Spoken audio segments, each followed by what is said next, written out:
So, ayan, ito yung ating cactus, actually, ang ganda ng bulaklak nito noong springtime, pero dahil nga super init this time, tapos nawala pa kami ng mahigit 1 month, kaya walang nagdilig talaga, kaya may mga cactus akong namamatay. Oh, tingnan nyo yan, nagda-dry na siya. Ayan, ang ganda pa naman ng bulaklak niyan, I hope may i-save tayo dyan kasi parang rotten na yung puno niya. The same thing dyan sa dalawa, so ayan. So since maraming cactus binigay sa akin yung sister-in-law ko, so aayusin natin ito, ilalagay din natin dito yung mga cactus na binigay sa atin. So may mga spot pa dito na pwede pa nating lagyan, gaya dito na area. Ayan. So, maybe tatanggalin ko yung malaking cactus na yan, Yan, kasi malalaki yung tinik niya, nakakatakot. Pero good luck sa pagtanggal, gawa ng super laki na niya. So, ayan. So, sa unang araw natin, ang ginawa ko muna is tinanggal ko muna yung mga rocks para mapabilis yung trabaho natin once na natanggal natin ito. Tapos, hapon lang tayo mag-work kasi super init. So finally, ayan at nakakalahati na tayo. Actually, hindi ko na tinanggal lahat ng bato. Isalin na lang natin yan siya sa mga soil if ever magtanim pa tayo. Tapos yung malaking cactus doon sa dulo, dahil nga sobrang tinik, tatanggalin natin yan. At good thing meron akong buyer.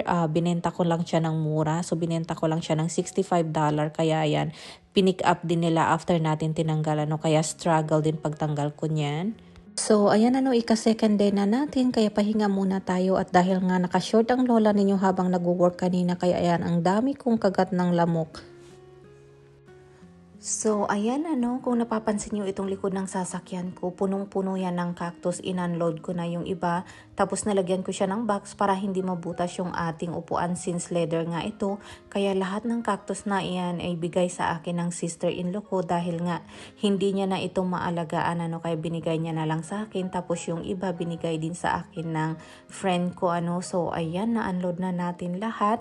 So, just imagine kung gaano kadami ito at sobrang healthy, diba? Tingnan nyo nga naman, tapos ang lalaki na nila. So hopefully magiging okay sila dito sa lugar natin kasi nga super init dito compared sa Bay Area.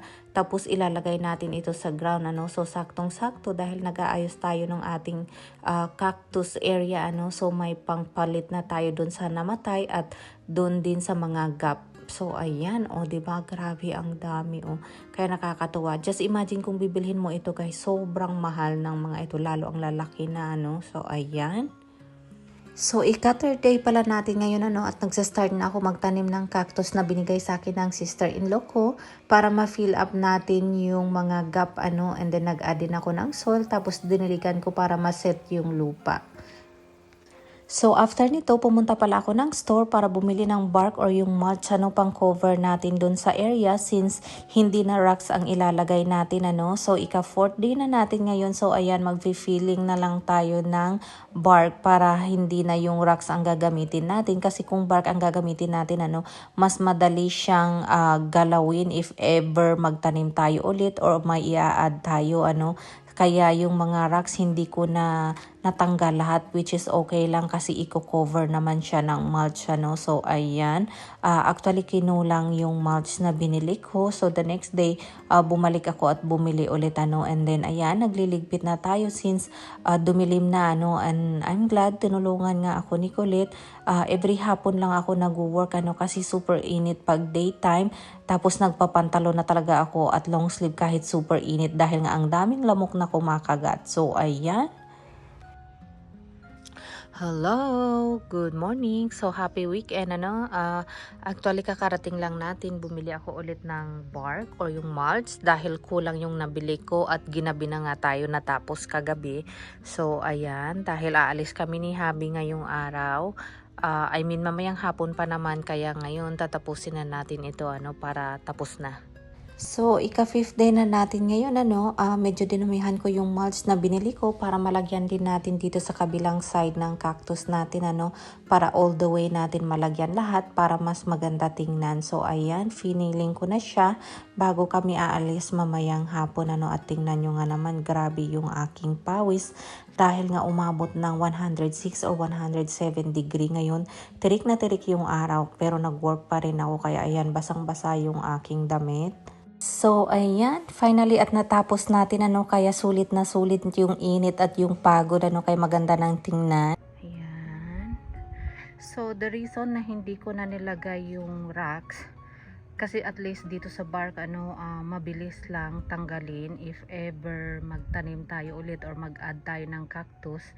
So, madali na lang, kasi yung racks, minsan hirap tanggalin isa-isa. At least ito kasi, pwede mo na itong i-mix sa soil, kung maglagay ka ng soil, mag-add ka na lang ng konting filling, okay na, kahit isali mo na dun sa soil if ever magtanim tayo.